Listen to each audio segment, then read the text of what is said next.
Good afternoon to you. It is the 27th of August, a Friday afternoon. I'm Nadine Blayney. Great to have you here with us for the call. 10 companies over an hour picked by you and 2 expert guests to analyze those companies, plus the stock of the day. And also a warm welcome to all of you joining us via Facebook, via Twitter, and YouTube as well. We do this program every day between Monday and Friday, and it's also, in case anybody didn't know, available as podcast form if you'd like to catch up with it after the fact. Excuse me, let me introduce my guests today. It's going to be a good one because they both come at the markets from a different perspective, generally speaking, but they're both crazy about ASX listed companies. We have joining us Jun Bei Liu from Tribeca Investment Partners and also Carl Capolingua from ThinkMarkets, who's joining us live from Perth. Good afternoon to both of you. Today, Jun Bei, we find ourselves pretty much at the end of reporting season. What do you think? I was just thinking, phew, finally, I will come towards the end of it. This is probably the first reporting season I've gone through that we are working from home. And for me, it was homeschooling my kids at the same time. So it's been thrilling and it's been great fun. And look, I think all in all, the reporting season has been pretty good.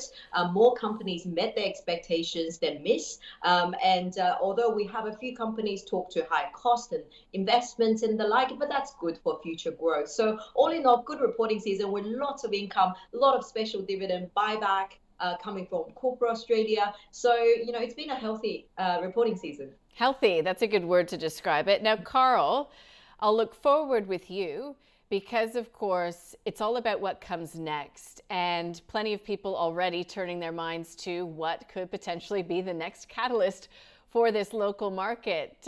How has the index performed through reporting season, and how does the momentum look from here? Yes, good afternoon, Nadine. Look, the index has taken a little bit of a pause, a little bit of a breather over the last couple of weeks.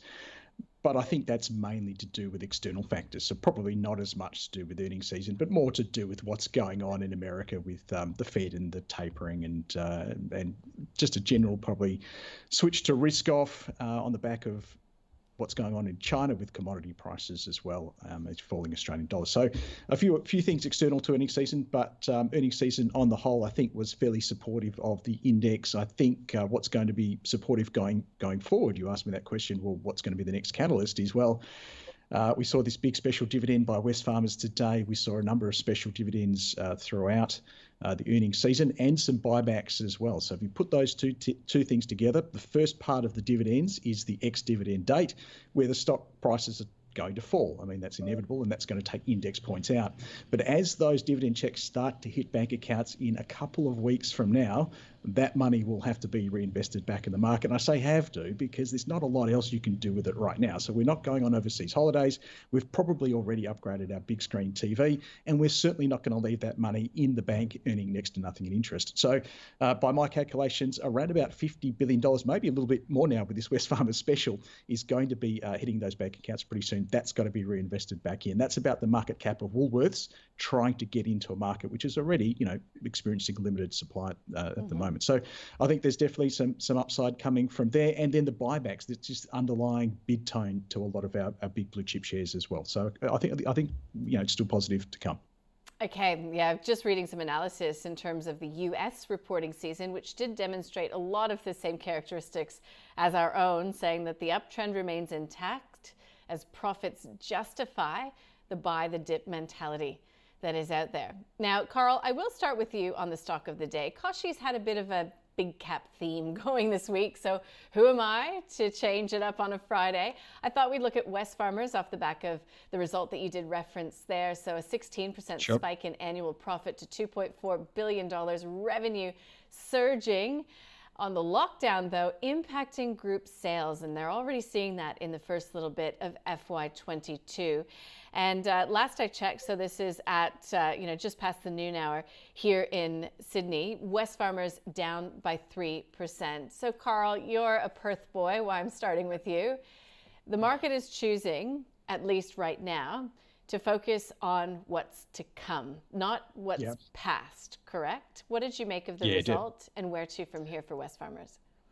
Yeah, definitely. So, look, a great result, a solid result, and the sort of result we've come to expect from Wesfarmers with this sort of conglomerate model where they've got all these different pieces of the puzzle all working together to deliver them, great numbers, and that is obviously a reflection on management's ability to pull that off, and that's very impressive. So, you're definitely paying for quality here and sort of sleep at night factor, but unfortunately, having put all of those wonderful things on the board, we then have to look forward, and half of their stores are closed. Basically, if you're looking at Kmart, Officeworks, Bunnings, I guess Bunnings is still open, of course, isn't it? Essential services, but that's going to take a chunk out. And when we first came into these lockdowns, there was great hope that it would be a few weeks or a week. Maybe some optimists were thinking.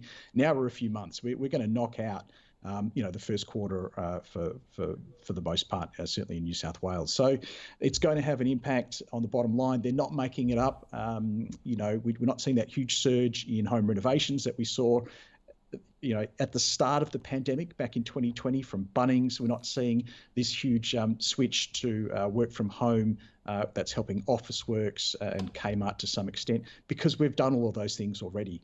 We're not seeing this big switch to online sales that's helping catch.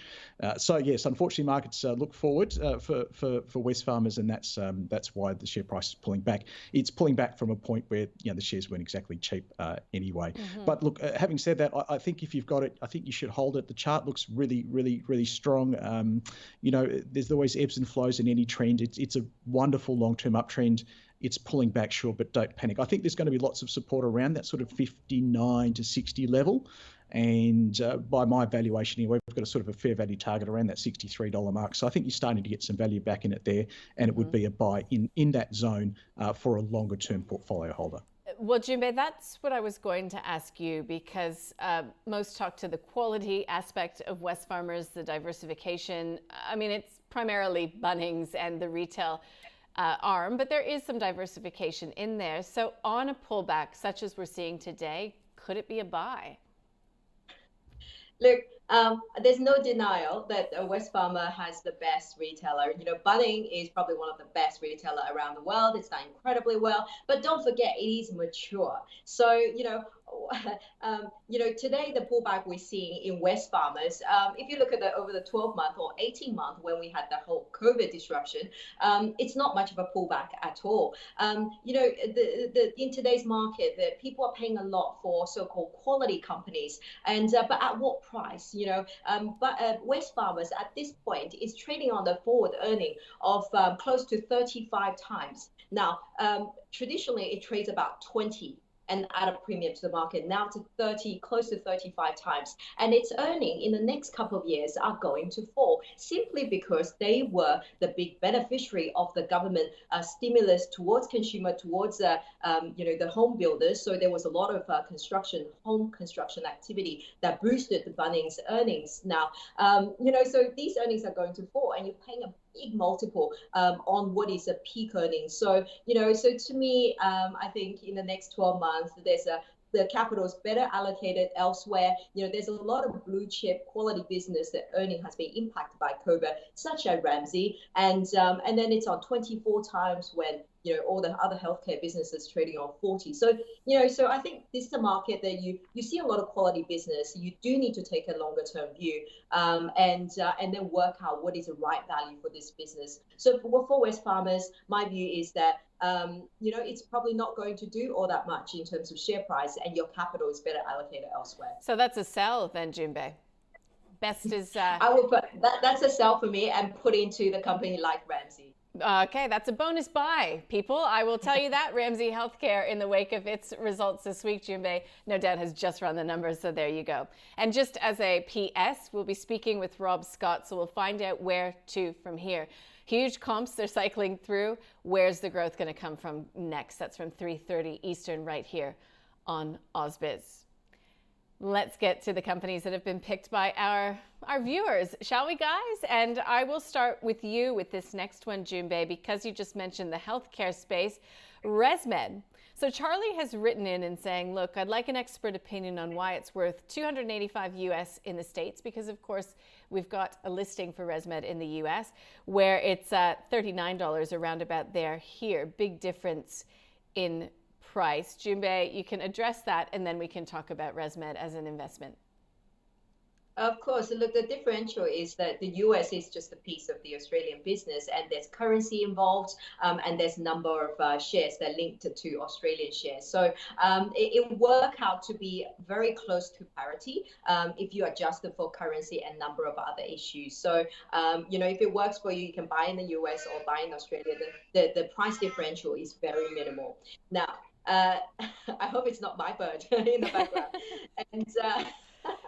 And now, in terms of the investment itself, ResMed is a very high quality business, and it has done well throughout the pandemic. Its competitor, Philips, actually had a product recall. Now, ResMed and Philips pretty much dominate a very big part of the market globally and the US as well. And when Philips recalled their product, now ResMed's product pretty much couldn't keep up with the demand to fill up that that gap. Now, share price has pretty much put up, significant amount of value on the back of the competitor product recall. Now, this recall is not going to, come back, or Philips is not going to be able to refill all these products for another perhaps 6 to 12 months. So, there's a bit of time to run. However, just remember, billions of dollars has been put on the market cap for ResMed. While it's a really high quality business, it's whether they can keep some of those market share over the long run is going to take time to work out. So meanwhile, I think ResMed is a hold for me. But my view is that it is over 40 times earnings in next 12 months. Other places in healthcare, we talked to Ramsay is, it's cheap and it's reopening. And even CSL is looking more interesting as well at this point. So for over 40 times, it's more of a hold for me than a buy. It's a bit XC. And is that how you would view ResMed as well, Carl? No, well, not necessarily. No, I mean, there's certainly the chart has taken off. Jun Bei mentioned that that was on the back of the Philips recall, and yeah, I mean, markets look forward and they make those adjustments.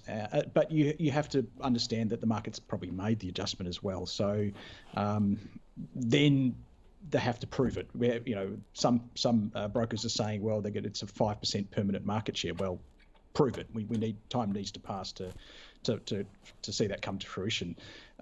But typically stocks at the bottom left, top right. That's where I do most of my business, and that's what I like to buy. And you could argue that the stock has moved, but you would have to also argue that the people who are buying, they're still buying today. I mean, they're buying today not because they think the stock's going to be worse in 12 months' time. They're buying today because the stock's going to be better. At the same time, the only way you get a chart that's bottom left, top right is if very few people want to sell. So it's a double-edged sword here. Yes, people are buying. We know that the chart's going up. But at the same time, very few people are selling. How do you know? Well, the chart's going up and the people who want to buy have to pay more and more. So the reason why people aren't selling is the same reason why people are buying. They think the price is going to be higher in 12 months' time, and I'm happy to back it on that basis.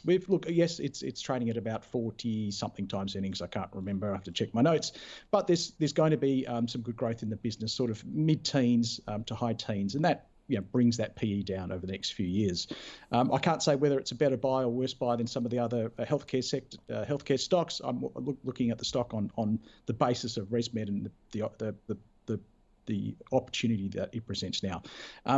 I would love to buy pullbacks on this one. I think you're probably going to get those opportunities. I think it might be around that sort of 37, 38 mark, but we're thinking that it could get into the mid 40s on the back of there's recent developments. So it's a hold if you've got it, and it's a buy and pullbacks if you don't. Got it. Thank you. That's ResMed for Charlie. For Sarab, the next company on the list is Zipco. It was a big week for earnings coming from the buy now, pay later space, Zip and Afterpay. And Sarab says he's intrigued by Zip. Is there any point getting into it following the recent results and also the Afterpay news, which I'm assuming he's referring to Square's big buyout of Afterpay? Is it just game over for these small players? And that's what a lot of people are questioning. Is there enough room for all of these buy now, pay later plays in the US? Jun Bei, is Zip itself a potential takeover target? Oh, look at they all takeover targets. I think what's interesting is that Zip itself, it could be simply because they zip together, with Afterpay and the Sezzles. They all have created, enough of a platform, and they have all moved incredibly fast to have joint venture, to have capital partner, to have potential big platforms where they can grow into. Now, Afterpay obviously has moved very fast and captured a lot of markets, and now that with this Square opportunity, certainly take them to the next level, because Square has millions of merchant accounts and things that Afterpay can just bolt straight onto it. And then also Afterpay offers a great opportunity for Square as well. So does that threaten the growth of the likes of Zip and the others? No, I don't think so. But what it does show is that competition is picking up, you need capital to grow. So equity market has been great for those businesses to raise equities and to continue to expand, and most of them have a lot of capital. But look, to thrive and to become the leader, in this space, ultimately you have to spend and grow rapidly. You cannot sit back and trying to reap the margin, or trying to grow your margin and things to cut the cost. That just will not work at this point. So to me, Zip needs to move fast. They need to continue to invest to keep up. I still think Zip is a hold. But it's all about how you capture the next stage of growth. Hold for Jun Bei for Zip. Now, Carl, plenty of action from all of the buy now, pay later space in the United States. Zip is looking to rebrand its QuadPay business that it bought there to Zip.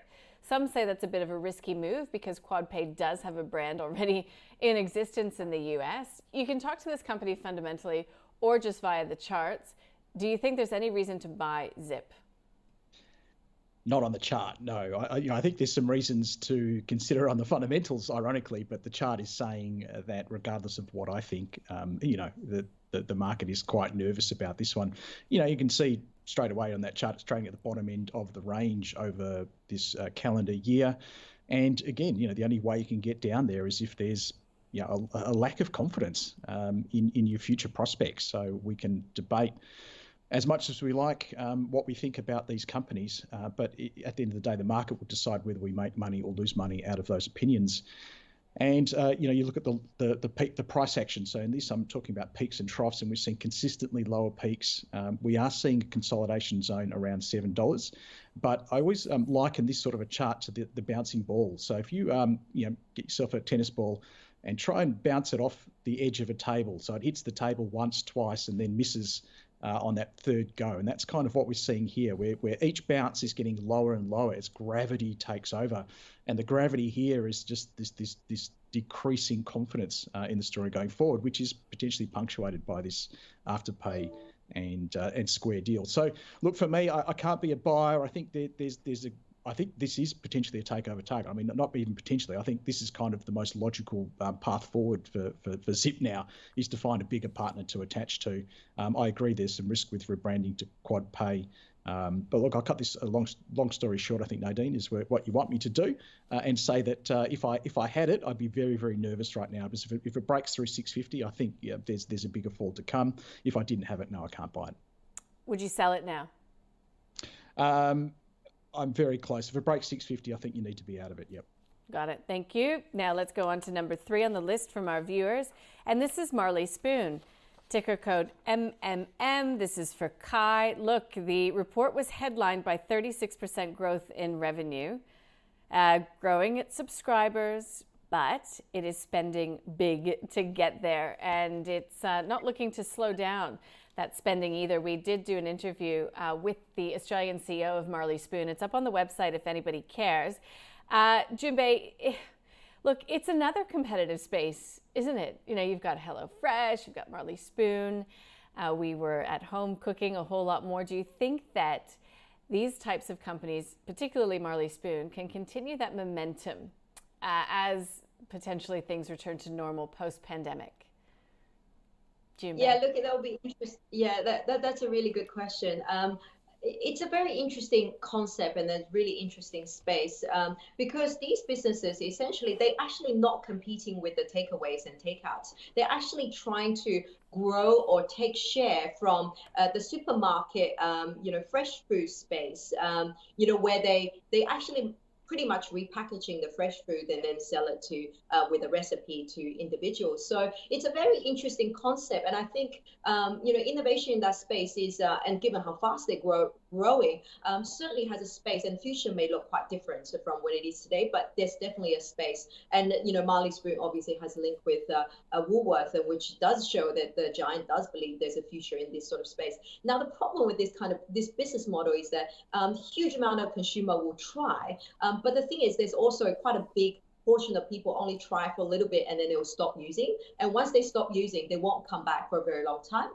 Only something like 20-30% of people that initially tried will stay on for a long period of time, and their basket might grow and things. So for this business, that they need to keep spending to grow new consumer, just simply because the churn is always going to be very high, because 80% of people will drop off. So so to get that return, we will have to see how it goes after the COVID. Certainly the every company that spend on those digital marketing and things have talked about increased expenditure, and this business is not any different. At the same time, it had a lot of COVID related supply chain disruptions, lack of labor to deliver things. So there's been a lot of those challenges. So to sum it up, I think it's a little bit early for me. I think there's a future for this business, but I have to observe to whether they can sustainably generate the return per dollar invested on marketing. So this isn't a void for now, but it's one that you'll watch. Jun Bei. Carl, what do you think of? Probably just watch and see. Just watch and see.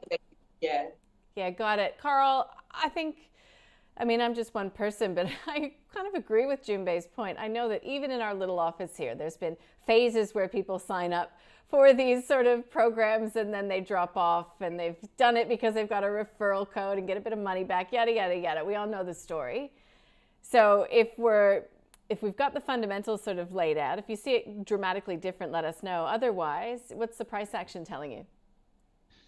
Yeah, price action doesn't look good, and reflecting perhaps a little bit of reality setting in for this one after a huge run through COVID or early pandemic times. So all the gains came from April through to October, when there was a whole heap of uncertainty and potentially people extrapolated way too far into the future the potential demand for this type of a concept. I saw an interesting little statistic that they had in their recent results, and it said, Nadine, 40% of people struggle to create a meal plan for the week, or something along those lines. And I read that and I thought, well, that means 60% of the people have no problem at all. And that's probably a little bit of a dilemma for a company like Marley Spoon. And yeah, look, just talking to the price action, I should also say that they've pumped out a lot of discount vouchers over the last 6 months, and that's their growth and the increase their costs as well. But looking at the chart, it is, I think, at a very important crossroads now. So we had that huge run up from COVID, and it has effectively flattened out since then, as sellers have come in and to take those profits. But that selling, that extra supply in the market, has not been overly absorbed and met by demand, by true believers, by new true believers coming in and saying, you know what, this is on my radar, and I think it's going further. It got on a lot of people's radar, but not a lot of new money has come in since then. It looks like it's breaking down, and when I say that, the long-term trend is now turning from an uptrend to a downtrend. It's broken below some key support levels, and instead of getting back above them quickly, it's actually resisting beneath them. So it's trying to get above, and it's getting pushed back down each time. I'm very concerned about it. There is a little bit of a hope around about that 180 level, and if it stays above that and you're a holder, you can maintain that hope. If it gets below 180, then I think it's going to fall a long way. So it's definitely not a buy for me. It's not quite a sell yet, but below 180 it will be. Thank you, Carl. All right, next on the list is ServiceStream, SSM. This brings us back to reporting season. Well, have we ever really left it so far? Not really.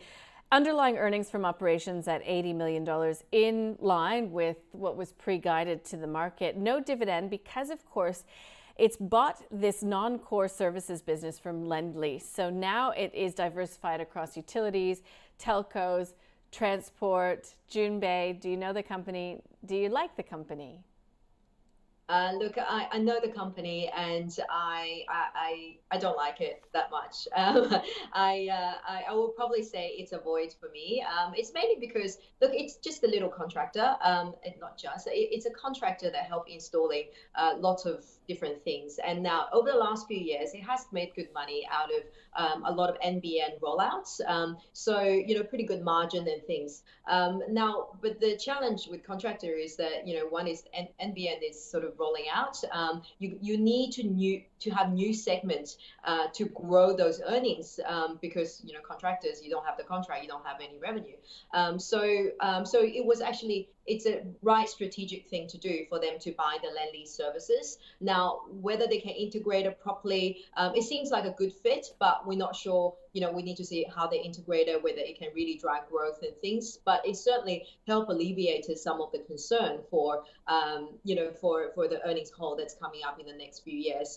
So it's not expensive. It's less than 10 times. It's 9 times. And the result itself is not flash.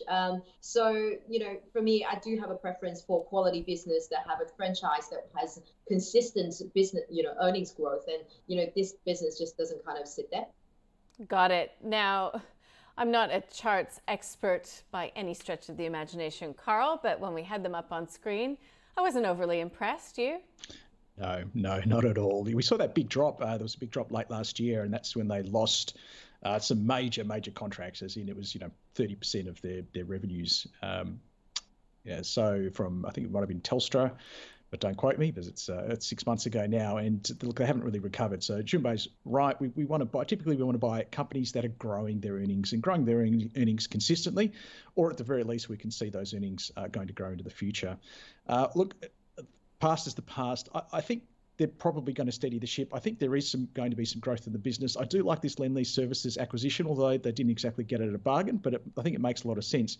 And there's a lot of demand out there for infrastructure type assets. We know, these big pension funds are falling over themselves to buy these assets. Well, you need somebody to service these assets, and that's where Service Stream comes in. So look, there's definitely a case for it, but I can't get past the chart.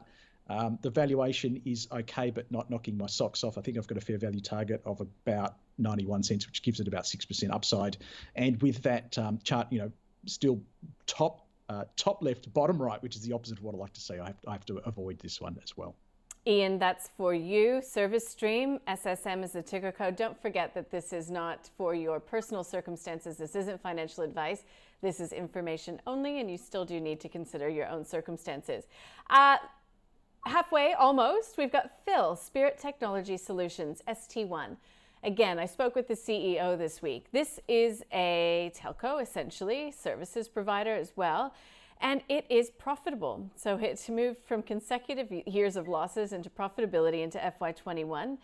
A lot of its customers are sort of non-discretionary, health, education. They've recently done an acquisition late last year to get into cybersecurity, so they'll be able to provide their customers with some cybersecurity protection.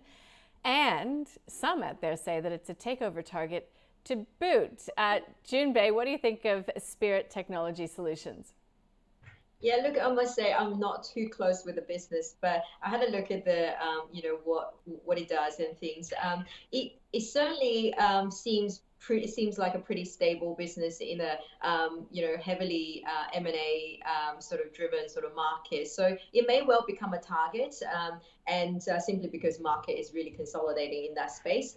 It's not expensive. It's on something like 14 times. So it sounds reasonably cheap. Look, and also it does have a little bit of reopening play to the story, because the East Coast SMBs has been sort of impacted, because of the disruption. So that potentially have a lot more, earnings growth to come through.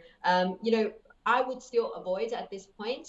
Simply, I see this business doing okay, but nothing really, that's significant to really drive me to, put capital in there. The acquisition they made potentially could do quite well. We certainly have to wait for more time to see the execution and things like that. So I'm probably staying on the sideline for this one. On the sidelines, Carl, Spirit Technology Solutions. To Jun Bei's point, it has made a lot of acquisitions. It has been integrating them into the business. Do you know the company? Yeah, look, it's a very dynamic company, and they're very active, aren't they, in terms of gobbling up smaller companies, integrating them within the broader spectrum. And the goal has been for a number of years to provide this sort of holistic approach to your telecommunications and IT needs. So you mentioned cybersecurity. That was their most recent acquisition. It's a pretty important piece of the puzzle. And it does now give them this sort of one-stop shop benefit now for small to medium enterprises, but they're looking to scale that up as well. So look, I like it. Fantastic growth coming through the business, and I can't see any reason why that's not going to continue. It does make money, which is so unusual for some of these small technology plays on the ASX. It's cash flow positive. Those cash flows are increasing.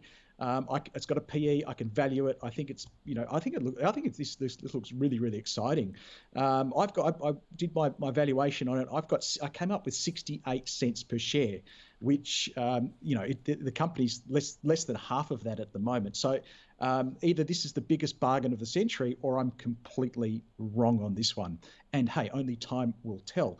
Now, a couple of points that I'll make on this for you. Now, there are a bunch of shares in escrow that have come out and are coming out, and that could explain why, despite me thinking this is fantastic, there is still some overhang on the share price. So to the order of magnitude of about 30 million shares, yes, 29 million shares that came out on July 1. And if you look at the chart from July 1, it's been heading down. We've got another 8 million shares coming out on September 1 as well. And these are, when you make all those acquisitions, Nadine, you typically like to do it with a little bit of cash, but mainly a lot of stock. All right. Mm-hmm. And the founders in those businesses, you might say, well, if this company's so great, why are these people selling? Surely they would hang on. No. See, they got into their businesses at a much, much better price. So you're relatively speaking, they might be in from 3 cents a share. So at 30 cents a share, it's a no-brainer there for them to sell some, pay off some debts, pay off the mortgage, buy a new house, buy a BMW, whatever it might be. So I wouldn't panic too much on that. Look, as much as I like it, and this is where the rules come into it, as much as I think this is a bargain, the chart says you have to wait. And I'll give you some points here to watch, because I'll be watching this one very, very closely going forward. I think we're getting pretty close. Around that 25 cent level, there was a nice bounce just at the end of June. If we can get another bounce from there, and if it can then move back above about 33 cents, that's when I think you jump into it. Until then, you don't have to do anything. Just be like me and just watch. And you might say, hey, Carl, why would I wait until it gets to 33 to buy if it's going to get to 25? And I say you need to do that because you need to be sure that all of that selling overhang is out of the market and that there's enough demand to take it up to the next level. So that's the way I would play this one. Rule books. All right, Phil, hope that helped you. And if you'd like to listen to the interview with the CEO, again, it's up online. Look, we've reached the halfway mark. We're doing pretty well, I think, for time, guys. Let's summarize the first 5 stocks plus the stock of the day. Stock of the day, Wesfarmers. Look, Jun Bei says that it's a sell, and she's given you an idea if you'd like to redeploy the capital for larger gains going forward. Of course, it's a quality company, but she says it's not cheap on forward earnings of about 35 times. So it's a sell and put your money potentially into Ramsay Healthcare. It is a buy for Carl, though, because he says that it looks as if, according to him, that it will, it's a buy if it's between 59 to 66. It's a hold if you've got it. It's a wonderfully long-term uptrend for Wesfarmers.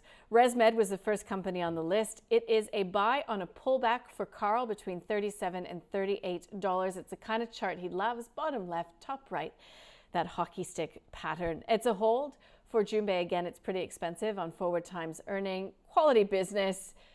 But can it keep the market share? She again is pointing to Ramsay and potentially even CSL looking pretty good right now. Zip is the next on the list. It's a hold from both of my guests. Carl wouldn't be buying it on the chart. It is showing decreasing confidence. Look, Jun Bei just says to continue to grow, it needs to spend to grow rapidly. And that's just something you need to keep in mind in terms of these buy now, pay later companies and the consolidation that's still likely to happen. Marley Spoon, look, it is a watch and wait for Jun Bei. It's got its challenges. And again, the business needs to keep spending to continue to grow and maintain its subscriber base. Carl says that the price action is not looking very good. And so, he's not liking this one as a buy. Now, ServiceStream, look, he says that it looks as if the company is looking to steady the ship, but Carl says he just can't get past the chart. And it's an avoid for Jun Bei as well. She doesn't like it that much. It's not expensive, but she wants to see the integration of this buy from Lendlease before she would consider taking a deeper dive into the company. Spirit Technology Solutions, Jun Bei would like to just avoid this one for now. It looks like a stable business, not expensive, but she wants to see how the execution of these businesses can continue. Carl, I saw a smile on his face when I was introducing the company. He genuinely likes it. It's making money. He thinks it's really exciting, but he's laid out the confines as to when you should buy in. You just heard them. So it's a wait for Carl right now, but he kind of likes it. I really got that feeling. All right, we've got our own portfolio on the call. We've been tracking it since July 1st of last year, thanks to our partner NabTrade. So when two companies get a 2 thumbs up from our guests, has not happened today, as you know, it gets put into the portfolio. And let's check in on how we've been performing. So weekly, we're up around 1.6% on the month, up over 3.5%.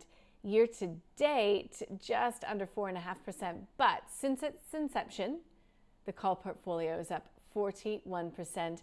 And both of our guests have contributed to this call portfolio. I will say that. Jun Bei Liu from Tribeca Investment Partners and Carl Capolingua from ThinkMarkets. Some of the companies we've added lately: ReadyTech, Unity Group, Beacon Lighting, Macquarie Telecom, and MSL Solutions. Out of the portfolio lately, Flight Centre, Vanguard Global Value Equity, Active ETF, Western Areas, and Jennison Education. Interesting. If you'd like to see what's in, what's out, you can go to ausbiz.co/portfolio. And just a reminder, we'd love it if you could tell your friends about us, and to help you along that line, we've got a bit of a prize pool in action. The details you can find via the T&Cs on the COB newsletter. And if you don't subscribe already, you can subscribe at ausbiz.co/join. Back to the list. My guests have had a bit of a break. I'm going to start with you on this one, Carl, just to switch things up a bit. This is a question on Grange Resources from Annette, who says, look, she's been looking at the half-yearly result. She says the dividend yield is nearly 8% fully franked, but the share valuation is less than 3 times earning multiple. Why is this iron ore pellet producer so undervalued or unappreciated in the market compared to other iron ore producers? Carl. Yeah, quite a great question from Annette, and I'm so glad that I get to participate in answering this one, because it helps me make some really pertinent points for investors. So we heard earlier on about Wesfarmers, and it was trading at about 30 times earnings, and yet we've got Grange here trading at trading at just under 2 times earnings. So how is that possible? How can Wesfarmers be trading at 30 times earnings, yet Grange at 2 times earnings? Grange has a dividend yield of around about 7%. Wesfarmers has a dividend yield of around about 3%, both fully franked. So it just kind of just doesn't make any sense, does it? But I think you have to compare like for like here. So, Grange is an iron ore miner. So first of all, let's not just consider a 2 times earnings per share, 2 times multiple. Let's consider it against other iron ore miners, okay? So let's not consider it against the rest of the market. I don't think that's the right way to do it. And if we do that against, say, Fortescue, for example, Fortescue's trading on around about 4.5 times this current year's earnings. So now it starts to make a little bit more sense straight away. We're not in the 30s or ever going to be in the 40s. It's just not where this is going to be. And of course, then you have to consider, markets look forward, not backwards. So markets are saying, well, is the iron ore price going to stay where it is for the foreseeable future? And I think most analysts, including myself, would agree that it's not going to be around $200 per tonne next year or the year after or the year after that. It's probably going to be closer to $100 a tonne, or maybe $120. And that's what markets are factoring in down the track. So yes, it might be 2 times this year's earnings, but it might be 5 or 8 times or 10 times earnings in, say, FY23 and FY24. And investors, portfolio managers, are looking that far down the track. And so you have to take that into account as well. So the question is, I think, more about should it trade on 2 times earnings in absolute terms, or should it be about 2 times earnings compared to Fortescue's 4.5 times earnings? And there are a number of reasons why it should be not as attractive as Fortescue. So it is a bit of a one-trick pony. It's got a single mine in Tasmania. There are a number of operational issues around that mine. It's an aging mine. It's got a lot of infrastructure and a cost associated with it.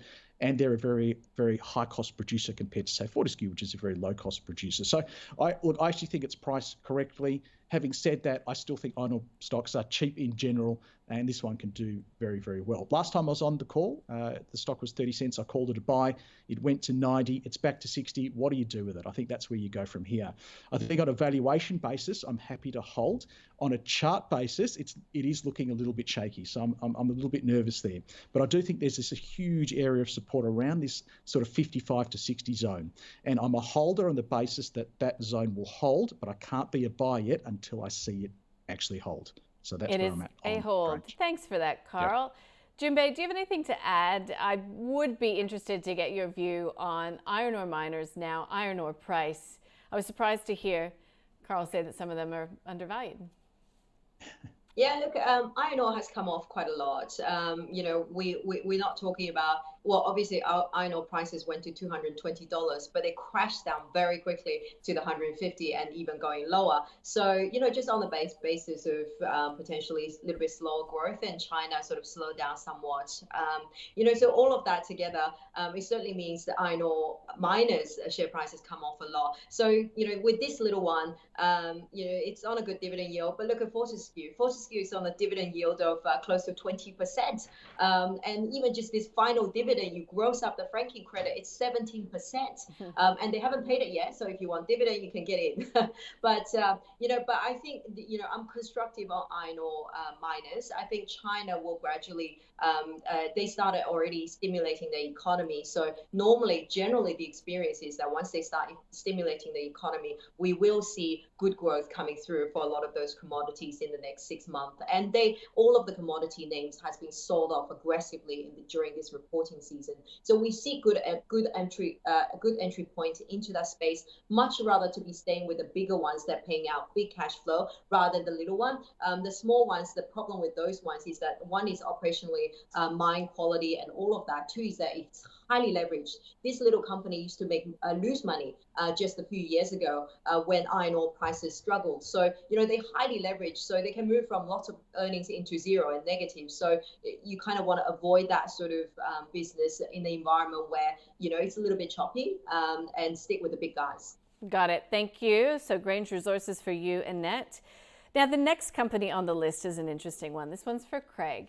So amongst all of the tech names, the BNPLs, the Appens of the world, the WiseTech Globals, good old Dicker Data often gets overlooked. It's been around for a long time. It continues to make a lot of money, even in some pretty tough operating conditions. Interim dividend of 9 cents per share, total dividends 19.5 cents a piece. What do you make of Dicker Data? Jun Bei, we'll start with you. Yeah, look, Dicker Data, it actually looks quite interesting. You're right. It's been listed for a very long time. It's got a good exposure, and exposure is really the continuing digitization of our economy, right? So lots of parts of the industry are, putting in more digital devices, especially COVID has really speed up that process and moving things into, cloud and the like. So it is very high quality, has a very long track record of delivering growth, and its return on capital is very high as well. So we do like this business. Market cap has actually got to, $1.2 billion, and recently made a really good acquisition, seems very accretive. So we like this business. It's a buy for us. It's a buy. That's an interesting one. And I think as well, Carl, throw in that it's still founder-led and run. What do you make of Dicker Data by the charts? Yeah, the chart has taken a bit of a hit today on the back of, funny you mentioned the founder, David Dicker. So he has announced yesterday after the results came out that he's going to sell another $42 million worth of shares. And he said, look, that's the only one for this year. The rest of it is still in escrow. And it's fully underwritten at $15.40 a share. That was below the share price post-announcement. So we've seen a pullback in the shares today. So viewers are wondering why it's down so much today. It's actually not to do with the results. It's more to do with David Dicker selling out. Is that a red flag for you, Carl? I mean, we always talk about that being a red flag because he's been in it for a very long time, in fairness. Yeah, look, he has. I mean, he's obviously the founder of the business, and it is his baby. But at the end of the day, you can't. The business needs to survive and move on without you at some stage. And let's be realistic. So yeah, and I think he doesn't draw a salary. So you've got to remember this is quite unique for a CEO. He doesn't draw a salary. He has to get the money some other way. So look, I don't begrudge him doing this, but markets always get a bit nervous when these events occur. So, but apart from that, the chart looks very, very strong. I'm just checking my notes here. It's one we've had to buy for a very long time. In fact, just look at 20th of August was our first buy on it. It looked like tremendously, fantastically amazing value there. I must admit now, with the stock roughly double that price, it's not looking as great value.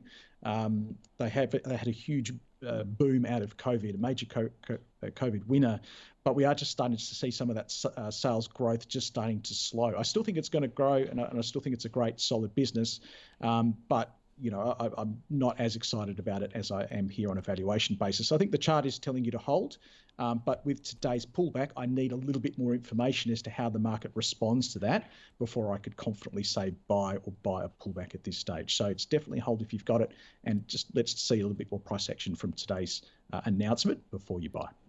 I thought it was going to go in the portfolio. Yeah, go ahead, Jun Bei. Yeah, I think thinking of your daughter when you talk to me, that's a good sign. Look, I think it's because last night the block trade of this and the founder, right? So that normally dilutes the return a little bit the next day. So there's a little bit to wash through. That's kind of what the price action is today. Good, got it. Number 8 on the list, giving you guys a time call, 1-300 Smiles. Potential change of control happening here, Carl. What do you make of it? Yeah, well, I think we could do this one pretty quickly because as far as I can tell, this looks like a done deal. So we've got Appen Healthcare Group, which is in theory a New Zealand dental group, is looking to buy all of the non-founder shares. So about 84% of the business. The founders have agreed to retain the other 26% and stay with the business. Appen itself was purchased late last year by BGH Capital and the Ontario Teachers Pension Plan Board. So they're really the true owners. I can't see how this is not going to happen unless the mum and dad shareholders say we don't want it to. We had a fair value target about 7 or 8% higher than the $8 that's being bid. So I think given the certainty and the ability to go do something better, because let's face it, the stock wasn't doing a whole lot before that and the chart was very, very flat. I think you would take it and you'd go find something else better to do with the money. So it's definitely not a buy by any stretch of the imagination. It's a hold and let it play out. Yeah. Jun Bei, do you agree? Yeah, I'm the same. I think, it acts more like a cash box. Your return sitting here is very, very little now. So you get to sell it and put it into something else. Got it. My sister contributes to the Ontario Teachers Pension Plan, so it looks like she just bought herself a little piece of a company. All right, stock number 9 on the list, Cromwell Property Group for Rob. It also reported this week a stat profit of $308 million. It's a fund, it's a REIT essentially. What do you think, Carl? Yeah, it's a bit of an odd rate. You're getting some Italian assets, you're getting some Polish assets, you're getting some Australian assets. They're looking to divest some of those European assets, but ironically, that's probably where the growth is going to come from as, the European economy rebounds. It's probably going to rebound quicker than anything that's going to happen over here with our current lockdowns. It's an interesting business. It's not expensive. I've got it sort of fair value target of about $1.02, which gives it about 10 to 12% upside. It's got a net tangible asset backing of 102, 7% unfranked yield, which is, even though it's unfranked, it's still a pretty good yield. The chart is pretty much flatline, stuck in the middle. Let me get to the point here. Look, I think if you had it and you're an income investor, and I always say you've got to find the right stocks for the right person. So if you're that income investor, you want stability, something that you're not going to wake up tomorrow and it's half price, I think you would hold it. I think if you're looking for a business that is growing its earnings and going to continue to do so it's at a great price and with a great chart, this is probably not the one. Got it. Jun Bei, do you feel any more passion for Cromwell Property Group than Carl there? I try, but it's very difficult. I think it's kind of it's one of those property trusts that kind of stuck in the middle at the moment. So two reasons you buy property trust. One is that for the business that growing really well, like they have exposure to the industrial properties and the like, things like Goodman Group or Charter Hall, those managers where the earnings growing and they're launching more fund, they're making more money, and there's a lot of growth. So that's one end of it, but they're super expensive. And the other end of why you would buy is that the super cheap stuff, things like the shopping centers that's been completely decimated in terms of earnings, and or Unibail, the shopping center there in Europe and things. So and they're very cheap. So these are the two reasons of why you want to be there. And this company is somewhere in between. And it's not exciting, not much growth, and it's not that cheap, or cheaper, but it's not that cheap. So I probably wouldn't put my money in there. Got it. Thank you. Now, Appen. We need to talk about Appen. This was a market darling, not too long ago in the grand scheme of things, but boy, have the fortunes changed, particularly through the pandemic. This is Appen that I'm speaking of. Revenues down yesterday, got hammered off the back of the result Jun Bei. This isn't a downgrade cycle. Or do you see value in some way emerging if you believe fundamentally in the business and that they won't be wiped out by competition? Jun Bei. Yeah, look, I think it certainly is on the verge of being called, whether there's anything fundamental wrong with the business, because it can't be just the COVID disruption. The company has downgraded many times. Actually, during COVID period, it was a big beneficiary, and but when the earning comes, there was a lot of disappointment, and then the management has continuously downgraded over the last 12 months. Now, we thought this result, because companies already downgraded before heading into this result, they still managed to come in and say that the earnings guidance will continue to be the lower end, and which is going to be very difficult to achieve over the next 6 months, because that simply means next 6 months needs to jump significantly in terms of growth. So it's very difficult for them to achieve, and for them to properly articulate how they're going to get back on track. I think there is even a bit of nervousness about the CEO and CFO, just given amount of downgrade that's come through. So look, I would absolutely be avoiding this one at this point. It has come off a lot, but we don't know. Remember, this is a contractor for the Googles and Facebook. So even though its earning is very linked to the cloud growth and things, but it is a contractor. So remember, contractor means that the margins will be under pressure if you can't sustain your level of expertise. And Google and Facebook are spending less on this sort of services, and they're automating a lot more. So what does that mean? That means a tipping point for maybe they don't need that much service anymore. The margin then will be under pressure. So there's a lot of unanswered questions. We need to see it over the next 6 months, but certainly avoid for now. Avoid from Jun Bei, because Appen actually does have human beings behind it. It's not some magical, technology that takes everything off into the cloud. And Facebook and the like have said they can probably do it, well, if not better, they could probably do it in-house for cheaper. So this is a top left, bottom right chart, even on our crude charts, and to my untrained eye, Carl. Or is there a price for everything? Look, yeah, there is. I love that, Nadine. I think I'm going to start a company called Magical Technology that takes stuff to the cloud. I reckon it would go gangbusters, just between you and me in this day and age. I'll put it on TikTok. Now, back to the serious stuff of Appen. And yeah, I think there's a saying, is it fool me once, shame on you, fool me twice, shame on me.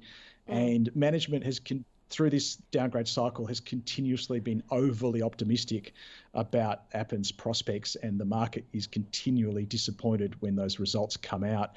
And I think what we're seeing yesterday and today is, I don't think the market's got any more patience for management and their optimism. And even whilst downgrading or narrowing their earnings guidance range to the bottom of that range, they're still saying, it's second half, guys. It's all about the second half, and then the revenue's coming. and the market's just not believing it. And the problem with Appen, and I know there are a lot of people hold Appen because they bought it after the dip and it just keeps dipping. That's a faulty strategy. But for the people who are holding and wondering where this turnaround is going to come, the problem is that a lot of those big US tech companies, they're starting to do a lot of this themselves and they're pulling back from Appen. Now, Appen is making that up from their other markets, particularly in China and some other enterprises. So that's the good news. But this transition could take a couple of FYs. So yes, I think there's going to be a value proposition for this business soon, and I think there is value in the business. But I just think looking at that chart, the other old saying is don't catch the falling knife. So it could. I'll give you a number where it could go. This is frightening here. This is a really important level. If it breaks this, the next level isn't down until 6. So I'm a little bit concerned. $10, big round number. If it gets below that, it's very worrying. That is Appen for you, Scott, not a happy tale. You guys, thank you so much for all of your insights, for your time this afternoon. It's always great to have you both with us. We very much appreciate it. Jun Bei Liu from Tribeca Investment Partners and Carl Capolingua from ThinkMarkets. Thanks, Nadine. Thank you so much. It's great to be here. Thank you. Thank you. I will quickly, I know you just heard it, but I'll just quickly sum that up for you. 6, it is a hold for Carl. It is an avoid for Jun Bei. She says stick with the big ones, the big boys in the iron ore space. It is a buy for Data from Jun Bei. It is a hold for Carl, both though exercising a little bit of caution given the fact that we did see the founder and CEO sell a whole huge of chunk. Now for 1300 Smiles, just wait for this takeover to play out. In Carl's view, it's a sell for Jun Bei. Get your money, go someplace else. Cromwell Property Group, couldn't get either of them very excited. Not bad, not good. It's a hold for both. And Appen, it's definitely an avoid. Big problems there. You've just heard the two talk about it themselves. Listen, it's been great to have you along for the ride as well. If you would like us to cover a company for you, you can email us at thecall@ausbiz.com.au, or you can tweet to us, however you want to get a hold of us. We're usually available.